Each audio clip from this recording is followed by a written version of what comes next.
Welcome to the show, Robert Spencer. How you doing? Just great, thanks. How are you? Good. You're a brave soul. I see what you're doing out there week after week, and I appreciate it. Now, there's not really that many books like it out there on the market that I'm aware of. The Complete Infidel's Guide to ISIS. Why did you write it, and why did you focus on the things you focused on in the book? Why did you take this particular angle of the theology and all that? I wrote it because ISIS is the most evil force in the world today, and also because the government and law enforcement are in complete denial about what this group is all about. And so I had to set the record straight. And one of the main things, it's an adage as old as warfare. You can't defeat an enemy you don't understand. And we refuse to understand this enemy. So in this book, I concentrate on explaining what are the motives, what are the goals, what are they trying to do, why are they trying to do it. ISIS does not go against the basic beliefs of Islam. ISIS very carefully patterns all its actions on the basic beliefs of Islam, and that's how it gets recruits among peaceful Muslims. 30,000 Muslims from around the world have now gone to Iraq and Syria to try to join ISIS. And this is because of how carefully the Islamic State patterns all its actions along the example of Muhammad and the teachings of the Quran. To ignore that is only to limit our ability to deal with them. You have another thing in the book that these little sections that are pull out or call out sections, they'll say, not that this has anything to do with Islam. That's a common little box you'll have. And here's one. After Muhammad's death, Abu Bakr is said to have proclaimed, whoever worshipped Muhammad, then Muhammad is dead. But whoever worshipped Allah, then Allah is alive and shall never die. And so you have these little examples throughout the book. So what are some examples, though, when you say they're trying to model this state after the example of Muhammad? Some people might say, no, you don't understand Islam. What would be some examples that you would give that they're doing that are tied directly to the practice of Muhammad? Well, take, for example, the beheadings. A lot of people think, well, this is a repulsive display of savagery, and obviously this is just a sign that they have nothing to do with Islam, which is an established world religion. But in fact, Muhammad himself beheaded his enemies. He beheaded between 600 and 900 men of the Qurayza tribe, the Jewish tribe, after he thought they had betrayed him, after the Battle of the Trench in Islamic history. In the Quran, it says, when you meet the unbelievers, strike the necks. And so when the Islamic State does beheadings, it's actually doing them with an eye toward recruitment. They're trying to show Muslims, see, we take these aspects of Islam seriously, unlike other groups. Robert, what's the deal with the really small knives that they use? What is the reason for that? Well, clearly they're trying to maximize the suffering of the victim. They are trying to strike terror into the hearts of the enemies of Allah, which is another quote from the Quran, from chapter 8, verse 60. And to strike terror into the hearts of the enemies of Allah, you have to show we are a powerful, invincible force. We inflict terrible pain upon our enemies, and you could be next. Because I don't know if you've ever seen a beheading.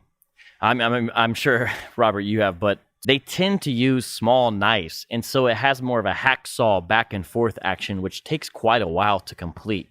It's like purposefully, tediously, laboriously grisly. And yeah, there's reason for that, because you could think, why not use, you could do a clean fell swoop, right? Doesn't seem like they're really into that. So, no, not at all. They're not about being humane. The guillotine actually was invented during the French Revolution as precisely a humane way to carry out executions, but the Islamic State has no interest in being humane. So what do you predict will be the reaction to this book? Mainstream media, perhaps even groups like CARE. What do you predict if the world turns the way it has? Well, it's the same old denial and evasion from groups like that. The Council on American Islamic Relations is the most influential Muslim group in the United States, but it's tied to Hamas. It's not a group that's the civil rights organization it claims to be. And with its Hamas ties, of course, it doesn't want people knowing the truth about how the Islamic State is Islamic. It would rather have the American population remain ignorant and complacent. And so they denounced the book as bigoted and Islamophobic and hateful and so on. The truth is the truth. And in the book, I show that the Islamic State is carrying out what's in the Quran, carrying out the example of Muhammad, explain what they do. I would challenge anybody to find one thing that's inaccurate or false in the book. Now, let's really get to the meat of this topic. Help us to understand the concept from the theological, historical perspective of a Muslim who wants to be faithful of the Caliphate. What is the Caliphate? Why does it matter? It's very important. The Khilafah, or Caliphate, the Khilafah was the successor of Muhammad as the military, political, and spiritual leader of the Muslims, the Caliph, and his kingdom is called the Caliphate. Now, the early Islamic empires, the great Islamic empires of the Dark Ages and the Middle Ages, they were all caliphates. And right up to the Ottoman Empire that fell after World War I, that was the last caliphate. And it was considered in Sunni Islamic theology, and most Muslims are Sunni, to be the only legitimate government for Muslims, the only government to which they owed allegiance on earth. And this never was true in practice, but it was always the claim. And certainly there were periods in which the vast majority of Muslims lived in the Caliphate. Now, the Caliphate was abolished by the secular Turkish government in 1924. And that, as far as the jihad terror groups of today, is where their troubles began. In 1928, just 4 years later, the Muslim Brotherhood was founded in Egypt by Hassan al-Banna, who was determined to restore Islamic unity by restoring the Caliphate, because the Muslims, like al-Banna, thought that the Muslim world was suffering from disunity and powerlessness because it had lost its focus and center, who was the Caliph. So the Brotherhood was dedicated to restoring the Caliphate. Al-Qaeda and other jihad groups also were dedicated to restoring the Caliphate, but only the Islamic State was able actually to pull it off. My understanding is that Osama bin Laden viewed what he was doing as almost like a precursor to the Caliphate. But yes. Now ISIS views itself as kind of the arrival is here. That's absolutely so.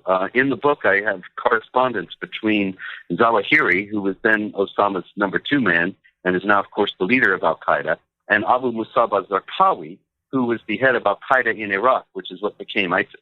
And you might remember Zarqawi from fighting the American troops back in the 2000s. He was killed in an American airstrike in 2006.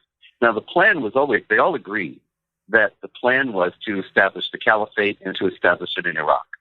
But Osama argued, and Zawahiri, that it was not the right time and that they should wait. And if they did it too soon, the Americans would topple them, and it would be an embarrassment to Muslims worldwide.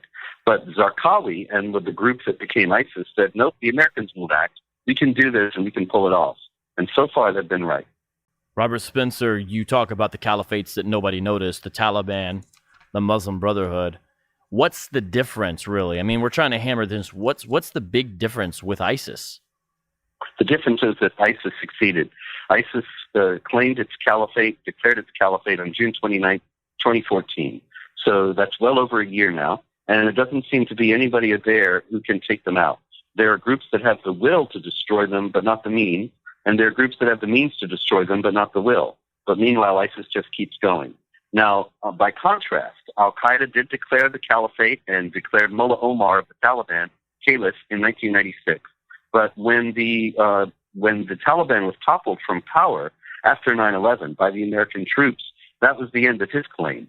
And the Muslim Brotherhood has been wanting since 1928 to restore the caliphate, but they had their best shot in 2012 when the Morsi regime took power in Egypt, but then they lost power after a year. They were toppled. And so you had, in both cases, if you are a Muslim, you're seeing that, you're thinking, Allah did not choose their caliphate, and Allah did not bless their claim to be the caliph because he had other plans in mind, whatever they may have been. But the Islamic State, they remain. Every day they remain. The caliphate is a might makes right proposition. Every day that they're still there and they're not toppled, it's a sign to a pious Muslim, these people are the real thing. They're still there. Allah has blessed them and allowed them to hold this land. It's going to get much worse before it gets better, if it gets better. I think ultimately, in the end, they're not going to win out, just as other authoritarian, bloodthirsty regimes did not win out in the past. But they have a global ambition, and they have a very detailed plan to take over Rome by 2020, Israel by 2022, and to provoke the final confrontation with the United States by 2025, 10 years from now. This might seem all impossibly grandiose. But remember, they're not talking about doing it by means of ordinary conventional warfare.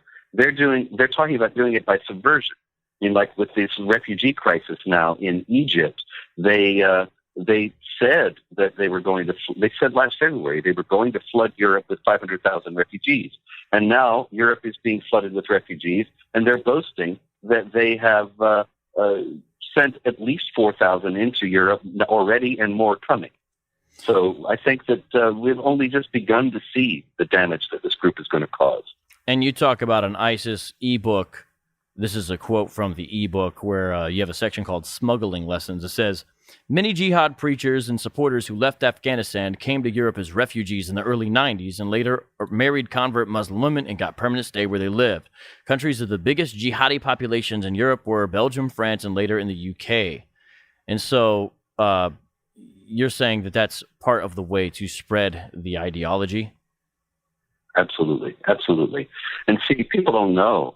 In those countries, in Belgium, France, and the UK, and in other countries where there are large and growing Muslim populations, nobody knows how many of those people are allied with ISIS. And it would be roundly denounced if there were any attempt by the law enforcement officials to determine how many were, because it would be considered to be hateful or bigoted or Islamophobic. And so these populations exist in these places with nobody daring to investigate or question them. And that's only allowing ISIS to essentially act unhindered. See, this is tough for me because I see the legitimate humanitarian crisis that some of this mess in the Middle East causes, and in my mind, it seems like a bad idea to view everybody with a suspicious eye, but at the same time, it seems foolish to be naive about the possibility because there's legitimate refugees. I think we would all agree with that. But so it's tricky, and I mean, imagine some of these refugees. Yeah, they're from, say for example Syria, but they're going to be Christians. It's not all only Muslims or other persecuted groups. For example, you mentioned ISIS. They're really, really, really tight in the circle of who they define as Orthodox. So you talk about on their hit list and the long-term goals are all the Shia. So all Shia and any other non kind of Salafi Muslim is ultimately on their hit list. In fact, there's a lot of tragedy here, and this is what sin does. But a lot of the people, and I'm not saying, we ignore the Christian martyrs, obviously, but a lot of the people that first, experience kind of violence from radical, not that I'm into that term, but from what people call radical Muslims, are other Muslims themselves, often, at least. That's what it seems to me. Yeah, but you mentioned about the UK. I mean, I've seen some of these videos of these roving Sharia patrols, like in London, where they go around, and if a girl's skirt is too dressed, they slap her around and kick her out. Or if a guy who appears to be homosexual walks through the wrong area, they chase him out, beat him up. These kind of trying to begin to establish some Sharia, and which is kind of part of a larger goal. I mean, it's the thing is, this stuff is out there. It's hard though, because I know we also want to realize that our weapons ultimately is Christians, they're not against flesh and blood. It's against demonic powers and all that. So I'm just trying to sort all this out. Spiritual battle. This is a spiritual battle as well as one that has to be waged on earth. This is a group that openly declares. Just yesterday I saw it yet again. They keep saying it. They say, we will win because we love death more than you love life. Well, look, God is the creator of life.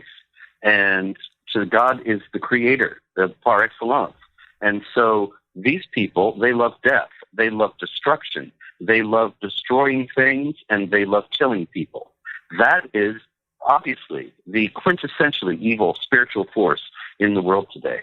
And certainly, yes, we have to defeat them militarily. Certainly, we have to meet their ideology and combat the appeal of that ideology among young people, Muslim and non-Muslim.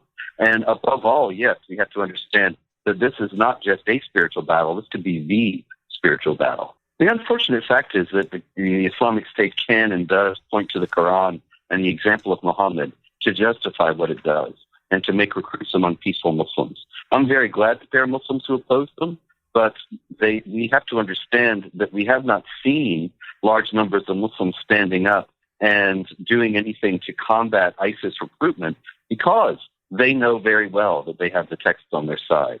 And it's a telling fact that even though American Muslim groups have condemned them, American Muslim groups, I should add incidentally, that are all aligned with the Muslim Brotherhood, which is a competitor of ISIS, that even though they've condemned them, there is not a single mosque or Islamic school anywhere in this country, or anywhere in the world for that matter, that has a program designed to teach young Muslims why they should reject and avoid the understanding of Islam represented by the Islamic State. That's a very strange omission, given the idea that they're supposed to be so transgressing against Islam, and given the idea that they're supposed to have nothing to do with Islam, and that Muslims condemn it. Why aren't they trying to prevent Muslims from going to join it when there are 30,000 young Muslims from around the world who have already done so, and more going all the time? You know, the attacks in Texas there over the drawings and all that, the man who did that, Elton Simpson, is actually someone that I knew pretty well, and we discussed theology a number of times here. I had my 15 seconds of fame. CNN and all these groups came in and said, "You're the only person who said you weren't surprised that he did this. Can you please explain why?" You know, it's pretty interesting, though, to kind of have somewhat of an insider's view of some of that, because I knew Elton. Interesting. Well, I was inside. He would have killed me, and we wouldn't be having this discussion had he succeeded in his plans in Garland. You were inside when it actually happened. That's what I was going to ask you next, actually. I mean, did you actually hear shots from where you were? No, actually, I didn't hear a thing. We had just finished the event, and one of our security team came in and said there'd been shots outside, and we had to get away, and they hustled Pamela Geller and me to a safe room, and we heard about it all secondhand from there. Wow. Yeah. Okay. So I wanna do this. This'll be weird and odd, but I want to remind people, Robert, not generalities of how bad ISIS is. What I mean is, I think people might have forgot some of the atrocities that have happened, and the point is to show that we are talking about a serious evil, and there is a theology that underlies it. Well, what are some of the things in the past 3 years or so that ISIS has done? Because our memories are brief. Why are we doing a show on this? What has ISIS actually done that's so bad? Well, they control a territory larger than Great Britain, and they have 8 million people. Where to where? I'm sorry? Where to where? Oh, it's about 2/3 of Syria and about 2/3 of Iraq. Okay. And the problem with it is that these people who live in this area, of course, have to live with a daily reign of terror that they will kill you if you do not obey Islamic law in its fullness. And that means absolutely draconian rules that systematically oppress women and non-Muslims. One of the most notorious things that they've done, of course, is the sexual slavery of untold numbers of non-Muslim women. And even that is in the Quran. And so because it's in the Quran, it is justified by the Islamic State and revived by them. So in the videos, for example, what are some of the bad things these guys have done that they're proud of because they make videos of them? Well, in the videos, you have the beheadings, of course, and that's in the Quran. When you meet the unbelievers, strike the necks. In the videos, you have them burning the pilot to death and then burning 3 Egyptians to death recently. And people say, wait a minute, how can you say that burning people to death has anything to do with Islam? As a matter of fact, Muhammad said, don't punish with burning. It's Allah's punishment. Then you heard that quoted a lot when they did the burning people to death. Unfortunately, however, Muhammad also ordered people burned to death on other occasions, and the Quran says that if somebody does something wrong, evil to you, you do the same thing back to them. And so you punish with the punishment that you received. And that means that if this pilot, the Jordanian pilot who was burned to death, had been dropping bombs and started fires in Islamic State domain, then they burn him with It's a little bit different than pray for your enemies and do not trade insult for insult. Exactly the opposite. Like I say, it's life versus death here. Okay, so the lovers of life versus the lovers of death. What about this is the last one, the 21 Coptic Christians? What about them? The 21 Coptic Christians were killed because they were considered to be infidels at war with Islam, Kufar Harbi. If they had accepted submission, as the Islamic State offered to the Muslims within its domains in Iraq and Syria, that they become dhimmis and pay a tax to the Muslims and accept second-class status, then they would have been allowed to live. but they were actually on their way to Europe. They were trying to get out before this refugee crisis, and the Islamic State stopped and killed them for trying to escape rather than submit. Well, Robert Spencer, not necessarily a fun show today, but this is so important. I mean, we all know this is not going to go away tomorrow, and we need to get our heads, out of the sand and realize the theology and see what's going on. I'm gonna tell you, like, make calling an election sure, like keeping God's commandments. So do you keep them perfectly? Mm-hmm. You keep them? No one does. That's why we need Jesus. So how can you make your calling election sure if you don't keep it